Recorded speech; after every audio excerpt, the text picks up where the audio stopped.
안녕하세요. 사례를 통해 알아보는 부패 공익신고자 보호보상제도 강의입니다.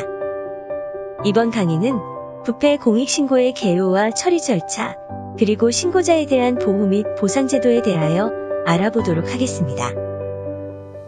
우선 부패 신고 사례입니다. A업체가 H공사에 납품하는 과정에서 제품 원가를 실제 금액보다 40에서 50%가량 부풀려 납품함으로써 약 287억 원을 부당 편취했던 사건이 있었습니다.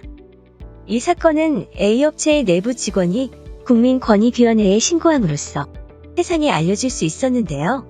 신고를 받은 권익위는 본 신고 사건을 대검찰청에 이첩하였고 수사 결과 A업체 관계자는 형사처벌을 받았으며 H공사는 편취된 263억 원을 다시 환수할 수 있었습니다. 다음은 공익신고 사례입니다.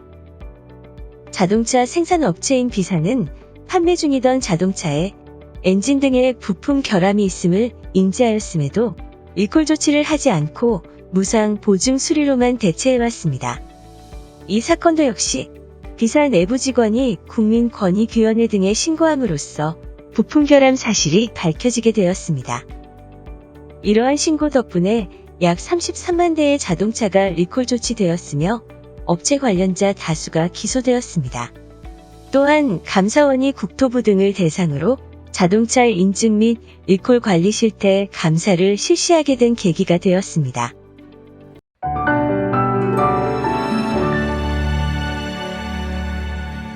이와 같은 사례에서 알 수 있듯이 부패 공익신고의 중요성은 매우 크다 할 수 있겠는데요.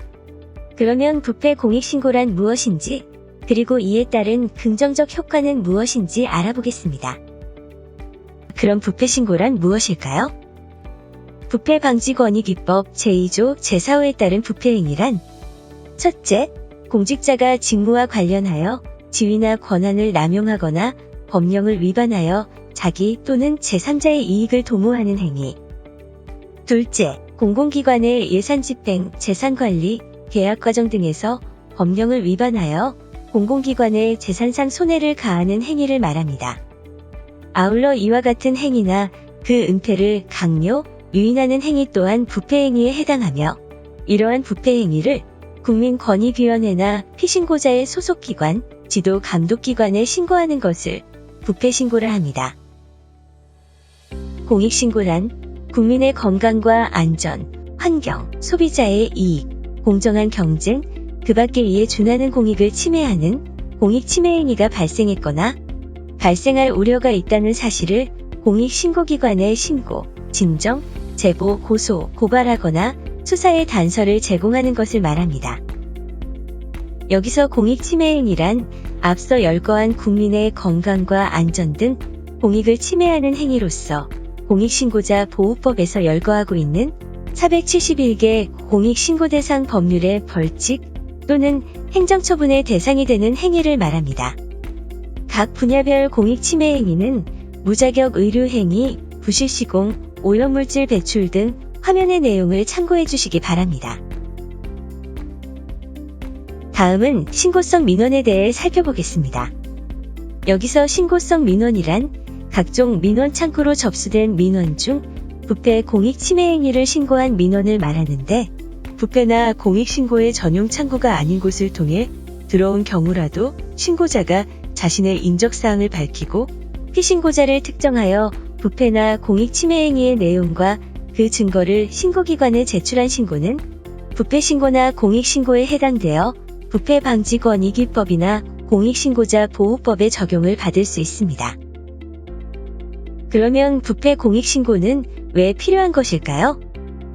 사회구조가 점점 복잡화되어감에 따라 부패행위나 공익침해행위도 더욱 전문화, 지능화되어 가고 있어 한정된 행정력만으로는 이를 모두 적발하기에 한계가 있습니다. 그렇기 때문에 부패 공익신고제도는 행정력이 미치지 못하는 사각지대에서 발생할 수 있는 공공부문의 부패와 민간부문의 공익침해 행위를 국민의 자발적인 신고를 통해 효율적으로 적발하고 예방하도록 하는 기능을 합니다. 이를 통해 국민의 생명과 재산을 보호하고 기업의 경쟁력을 높여 결과적으로 부가 브랜드 가치를 제고하게 될 것입니다. 사회의 근간을 무너뜨리는 심각한 범죄 행위인 부패, 공익침해 행위의 적발과 예방을 위해서는 조직 내부자의 신고가 매우 중요합니다. 내부자의 신고는 은밀하게 진행되는 부패, 공익침해 행위 적발을 용이하게 하고 특히 거대 부패의 발견에 매우 중요한 역할을 담당함을 잊지 말아야 할 것입니다.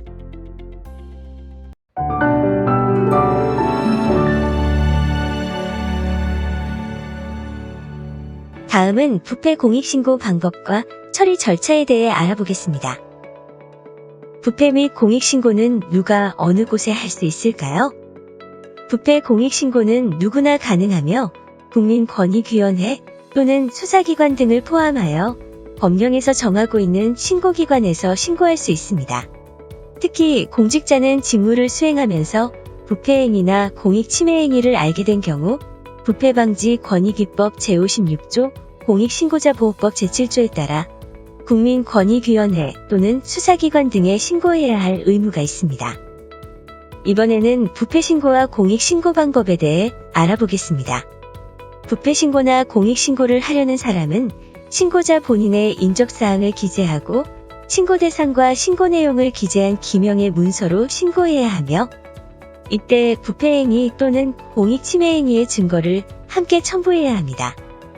신고자가 누구인지 알 수 없는 익명신고의 경우 관련 법령에 의거한 적법한 신고 방법이 아니므로 보호와 보상이 제한될 수 있습니다. 부패 공익신고는 비실명 대리신고 제도를 통해서도 진행할 수 있는데 비실명 대리신고란 신고자가 자신의 인적사항을 밝히지 않고 변호사의 이름으로 국민권익위원회에 신고하는 제도로서 신고자의 동의 없이는 신고자의 인적사항 등이 들어있는 봉인된 자료를 열람할 수 없도록 하여 신고자가 보다 안심하고 신고를 할 수 있도록 하고 있습니다. 기존에는 공익신고만 가능하였는데 2022년 7월 5일부터 부패신고에 대해서도 변호사를 통해 비실명 대리신고를 할 수 있게 되었습니다. 이렇게 신고자 보호를 철저히 해줄 수 있는 좋은 제도라고 해도 변호사 선임 비용 때문에 이용이 쉽지 않다면 안 되겠죠. 국민권익위원회는 변호사 선임 비용을 고민하는 내부 신고자를 위해 2022년 5월 현재 98명의 변호사를 위촉해 비실명 대리신고 자문변호사단을 운영하고 있으며 내부 신고자를 위한 상담과 대리신고에 힘쓰고 있습니다. 공익신고자 보호법에 따른 내부 신고자는 다음과 같습니다.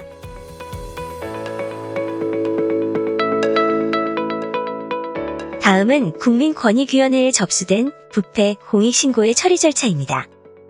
신고자가 인적사항과 신고 대상이 포함된 신고서를 증거와 함께 권익위에 제출하면 권익위는 이를 접수하고 신고 대상 특정 및 증거, 유무 여부 등에 대한 확인을 거칩니다. 이후 수사 또는 조사가 필요한 경우에는 해당 기관에 이첩 또는 송부를 하고 이첩 송부를 받은 기관은 수사 조사를 실시하고 그 결과를 권익위에 통보해야 합니다. 권익위는 기관으로부터 통보받은 수사 조사 결과를 신고자에게 통지하고 수사 조사 결과가 미흡한 경우 해당 기관에 재수사 또는 재조사를 요구하는 절차를 거칩니다. 다음은 개별 기관에 접수된 부패 공익신고 처리 절차입니다. 신고자가 신고서를 수사기관이나 조사기관에 제출하면 신고를 접수받은 기관은 신고 내용에 대한 수사 조사를 실시하고 그 결과에 따라 필요한 조치를 취해야 합니다. 다만 관할에 속하지 않은 신고를 접수한 경우에는 신고자 비밀 보장을 위해 신고자의 동의를 받아 이송하고 부패행위나 공익침해행위와 관련이 없는 경우 등에 있어서는 종결 처리할 수 있습니다. 이러한 부패 공익신고의 처리 결과는 신고자에게 통보함으로써 절차가 완료됩니다.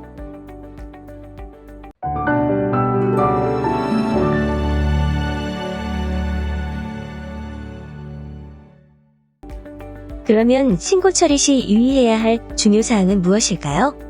이번 장에서는 신고 처리 시 중점사항 및 신고 사례에 대해 알아보겠습니다. 신고 처리 시 가장 중요한 부분은 바로 신고자의 비밀을 보장하는 것입니다. 신고자에 대한 비밀이 지켜지지 않는다면 누구라도 용기를 내어 신고하기가 어려울 수밖에 없기 때문입니다. 누구든지 신고자의 동의 없이 신고자의 인적사항을 다른 사람에게 알려주거나 공개, 보도하는 것이 금지되며 이를 위반할 경우 형사처벌 대상이 됩니다.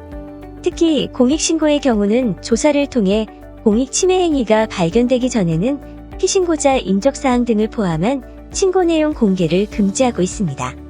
신고자가 신분 공개에 동의하지 않은 사건을 수사기관에 고발하는 경우 관련 서류에 신고자의 성명이나 신고자 유추가 가능한 사항은 반드시 삭제하여야 하며 피신고자나 제3자가 신고자로 가장하여 신고 내용 등을 문의하는 경우도 있으니 신고자 유추가 가능한 내용을 발설하지 않도록 주의가 필요합니다. 그리고 신고자에 대한 신변 위협, 불이익 조치에 대한 사실을 알게 된 경우 즉시 권익위에 보호 조치를 신청하도록 적극 안내하고 신고 처리 결과를 통지할 때 신고자에게 보호, 보상 제도 안내문을 반드시 제공해야 합니다. 그럼 신고자의 신분 유출 사례들에 대해 알아보겠습니다. 첫 번째 유형은 신고성 민원에 대한 숙지 미흡으로 인한 사례인데요. A 공무원이 접수된 공익신고를 단순 민원으로 판단, 피신고자가 소속된 기관으로 이송하여 신고자의 정보가 그대로 유출된 사례입니다. 두 번째 유형은 접수 및 처리 과정의 부주의에 의한 사례로서 신고자는 권익위에 피신고자를 신고한 것 외에 경찰에도 고소하였는데요. 이와 관련하여 피신고자가 경찰에 고소장을 정보 공개 청구하자 담당 경찰관 B는 이를 처리하는 과정에서 권익위 신고 내용까지 그대로 공개하여 신고자가 권익위에 신고한 사실까지 알려지게 된 사례입니다.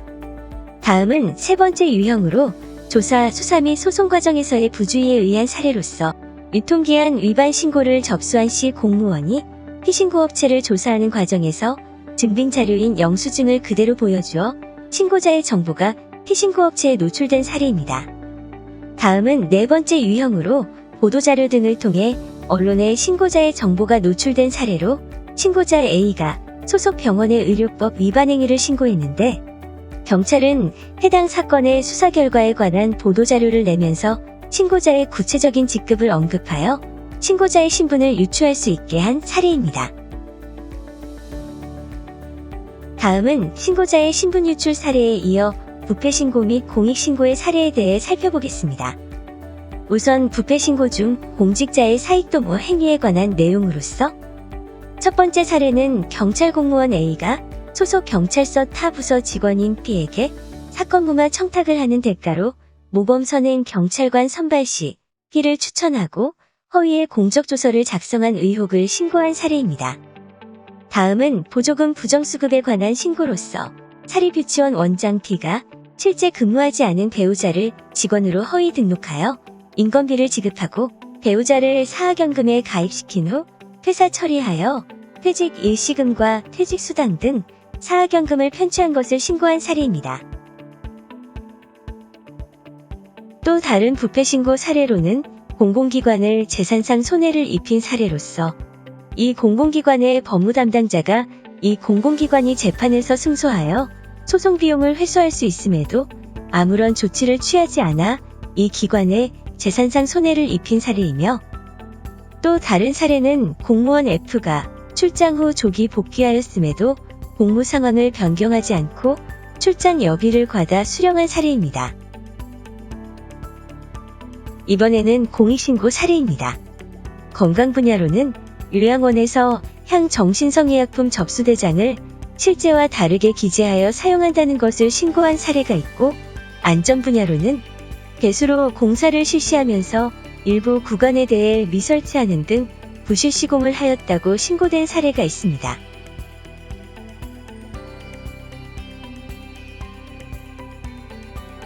다음 환경 분야에서는 플라스틱 제품 제조업체에서 대기오염 방지시설 필터를 규정과 다르게 사용하여 대기오염 물질이 배출되고 있다고 신고한 사례가 있고 소비자 이익 분야로는 수입산 식용 오일의 원산지를 국내산으로 허위 표시하고 이를 학교 급식용으로 유통하고 있다고 신고한 사례가 있습니다. 다음은 공정경쟁 분야로서 국내 기계업체들이 구매 입찰 때마다 메신저 등을 사용, 낙찰 물량 및 가격 등을 모의하여 담합했음을 신고한 사례이고, 마지막으로 이에 준하는 공익 분야로 공공기관 임원이 관리하는 용역업체 인사 담당자에게 공공기관 임원의 친척이 채용되도록 부탁하였고, 용역업체 인사 담당자는 내부 규정과 절차를 무시하고 공공기관 임원의 친척을 채용한 사실을 신고한 사례입니다.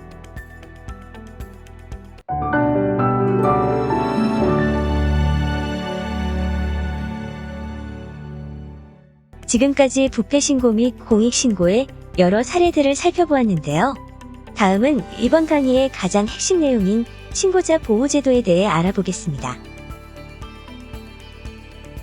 부패방지권익위법과 공익신고자 보호법에서는 부패행위와 공익침해행위에 대하여 누구나 안심하고 신고할 수 있도록 신고자 보호제도를 규정하고 있습니다.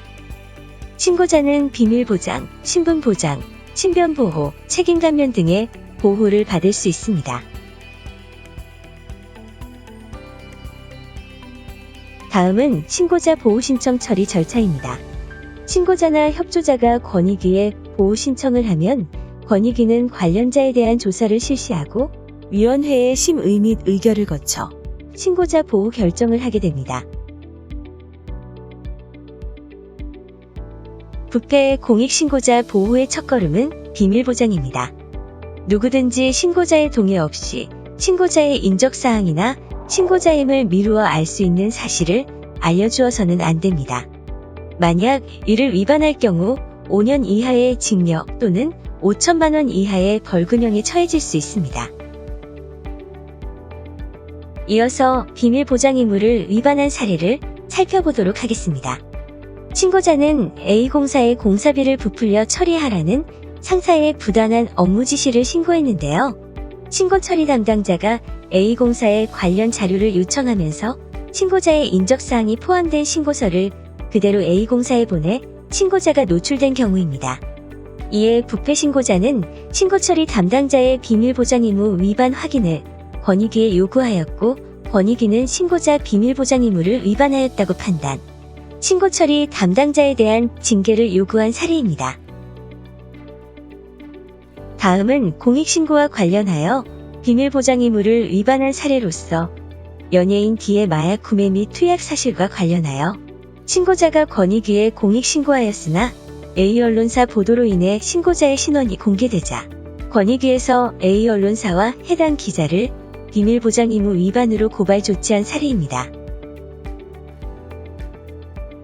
비밀보장에 이어 신고자와 협조자에 대한 신분보장 또한 매우 중요한 보호수단입니다.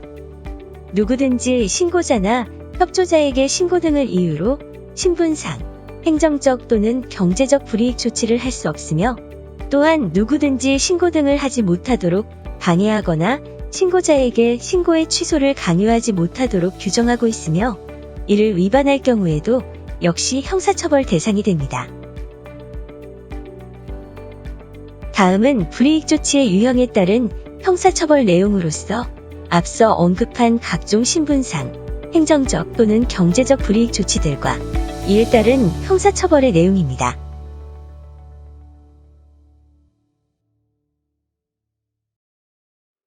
부패 신고자가 불이익 조치를 받아 권익위에 신분보장 등 조치 신청을 하면 권익위는 불이익 조치를 한 자에게 30일 이내의 기간을 정하여 원상회복 등을 요구하는 결정을 하여 신고자를 보호합니다.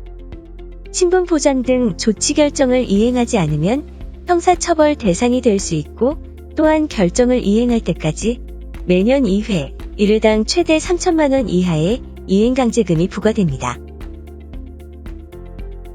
부패 신고자에 대한 불이익 조치가 예정되어 있거나 진행 중이고, 신분보장 신청에 대한 권익위 결정 시까지 회복하기 어려운 피해가 발생할 우려가 있는 경우에는 신고자의 신청 또는 권익위 직권에 따라 45일 이내의 기간을 정해 불이익 조치 절차를 중지할 것을 요구할 수 있습니다. 이때 불이익 조치 절차에 일시 정지 명령을 불이행하면 역시 형사처벌 대상이 됩니다. 다음은 공익신고자에 대한 신분보장 절차입니다. 공익신고자나 협조자는 불이익 조치를 받을 우려가 명백한 경우 불이익 조치 금지 신청을 할 수 있고 권익위는 불이익 조치 금지 권고를 하게 됩니다.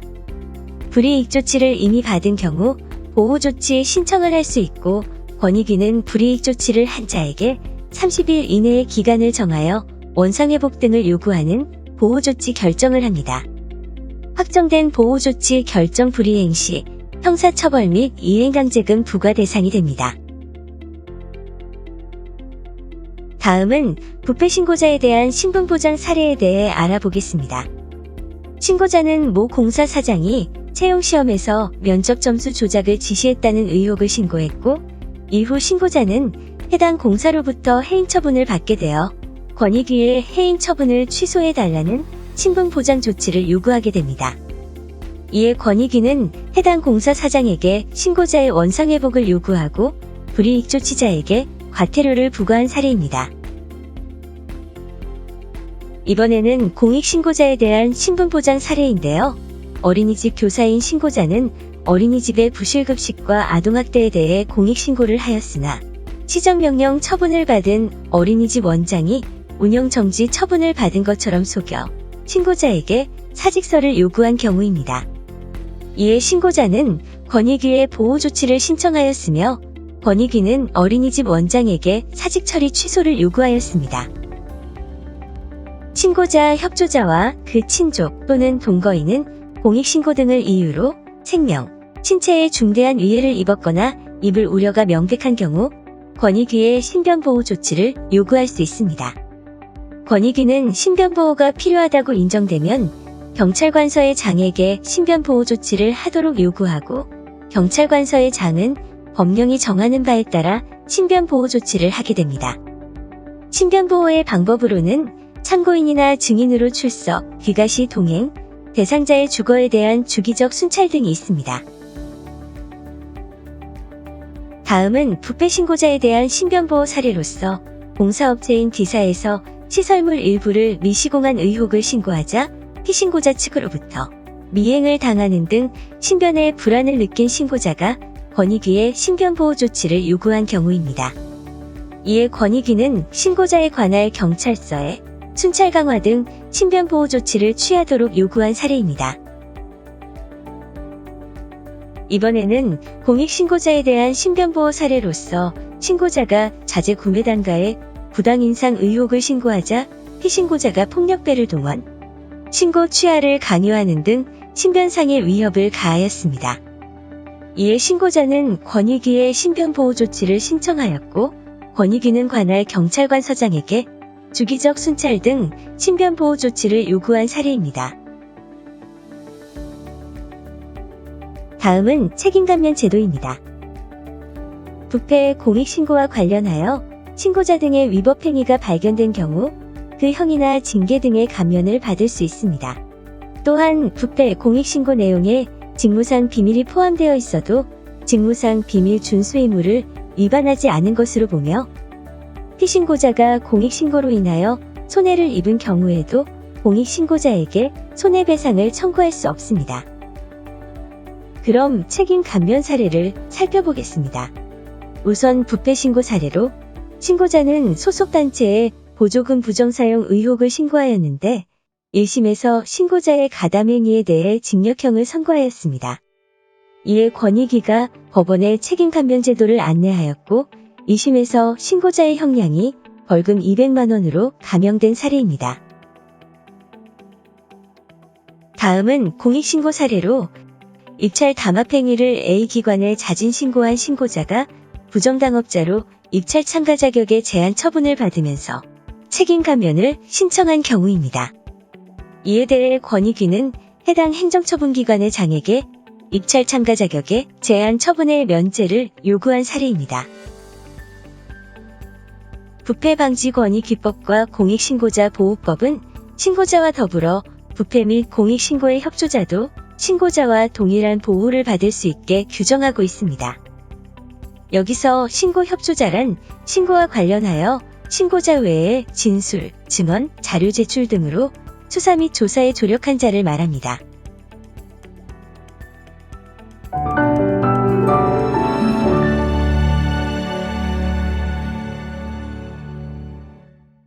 다음은 신고자에 대한 보상제도에 대해 알아보도록 하겠습니다. 신고 보상제도는 공익을 증진시키고 국가 수익 증대에 기여한 신고자에게 금전적 인센티브를 주는 제도로서 보상금, 포상금, 구조금 세 가지가 있습니다. 먼저 보상금의 지급 규정을 살펴보면 신고를 통해 국가 및 지자체 등의 직접적 수익의 회복이나 증대를 가져온 경우 지급하게 되는데, 신고자는 수익 회복액의 일정 비율을 보상금으로 지급받을 수 있습니다. 여기서 보상금은 부패 신고의 경우 국민권익 규원을 신고자, 공익 신고의 경우 모든 공익 신고기관을 신고한 내부 공익 신고자가 지급 대상에 해당됩니다. 보상금 지급 사유는 몰수, 추징금, 벌금, 과태료 부과 등이 있으며 부패 신고 및 공익 신고의 구체적 보상금 지급 사유는 다음과 같습니다.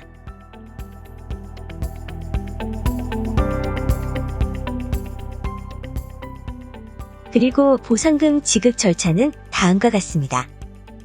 우선 신고자가 입증자료, 처리 결과 공문 등 관련 자료를 구비하여 보상금 지급 신청서를 제출하면 권익위는 조사 및 확인 과정을 거쳐 보상금 지급 여부 및 지급 금액에 대한 심의 의결을 하게 됩니다. 이에 따라 신고자에게 보상금을 지급하고 관련 공공기관이나 지자체에 신고자에게 지급한 보상금의 상환을 요청하게 됩니다. 다음은 부패 신고자에 대한 보상금 지급 사례들을 살펴보겠습니다. 첫 번째 사례, A 요양병원이 거액의 요양급여를 부정수급한 사실을 권익위에 신고하였는데 조사 결과 부정수급액 환수는 물론 제재금까지 부과하였습니다. 이 신고로 인해 80억 4천여만 원의 공공기관 수입 회복과 증대가 있었음이 인정되어 신고자에게 보상금 2억 306만 원을 지급 결정한 사례입니다. 또 다른 사례는 신고자가 주택보급사업 과정에서 보조금 부당 편취 신고로 5억 123만 원의 공공기관 수입에 회복과 증대가 인정되어 4,828만 원의 보상금을 지급받은 경우입니다. 참고로 지금까지 지급된 부패 신고 보상금의 역대 최고액은 11억 600만 원이었습니다. 이번에는 공익신고자에 대한 보상금 지급 사례들을 살펴보겠습니다. 첫 번째, 축산물의 원산지를 허위 표시한 업체를 신고하여 벌금 등이 부과되었고 신고자에게 1,165만 원의 보상금을 지급한 사례입니다. 두 번째는 제약사가 거래병원 의사들에게 불법 리베이트를 제공한 것을 신고하여 벌금 등이 부과되어 신고자에게 9,600만 원의 보상금을 지급한 사례입니다. 지금까지 지급된 공익신고 보상금의 역대 최고액은 6억 9,200만 원이었습니다. 다음은 신고자에 대한 포상금 제도입니다. 신고로 인해 국가 및 지자체 등의 재산상 이익을 가져오거나 손실을 방지한 경우 또는 공익 증진에 기여한 경우 국민권익위원회는 포상금을 지급할 수 있습니다.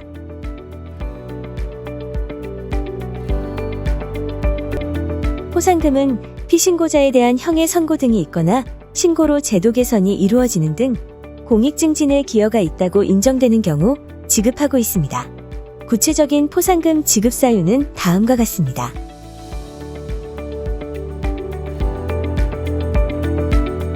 포상금의 지급 절차는 다음과 같습니다. 각 기관에서 추천을 하면 권익위에서 관련 자료를 조사 및 확인하고 포상금 지급 여부에 대한 심의와 의결 과정을 거쳐 포상금을 지급하며 권익위 직권으로도 지급 대상자를 선정하고 있습니다. 포상금 지급 사례들을 살펴보면 우선 부패 신고에 대한 사례로 허위 영수증 제출 등으로 군 납품업체에 부정하게 선정된 것을 권익위에 신고하여 공공기관의 재산상 손실을 방지한 공로가 인정되어 2,200만 원의 포상금을 지급한 사례입니다. 또 다른 사례는 고등학교 교장이 허위 서류를 작성, 지원사업 보조금을 부당 편취한 것을 신고한 경우로 공공기관의 재산상 손실을 방지한 것으로 인정하여 500만 원의 포상금을 지급한 사례입니다.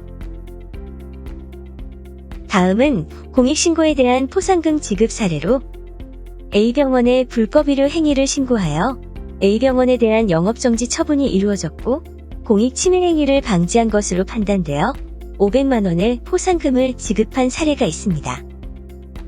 또 다른 사례는 신고자가 비보육건의 아동학대를 신고하여 피신고자들에 대한 형의 선고 등이 있었고 이에 1천만 원의 포상금을 지급한 사례입니다. 다음은 구조금 제도입니다. 구조금이란 신고자 및 협조자와 그 친족 및 동거인이 신고로 인해 법에서 규정하는 피해를 받았거나 비용을 지출한 경우 이러한 경제적 손해에 대해 금전적으로 보전하여 주는 제도입니다.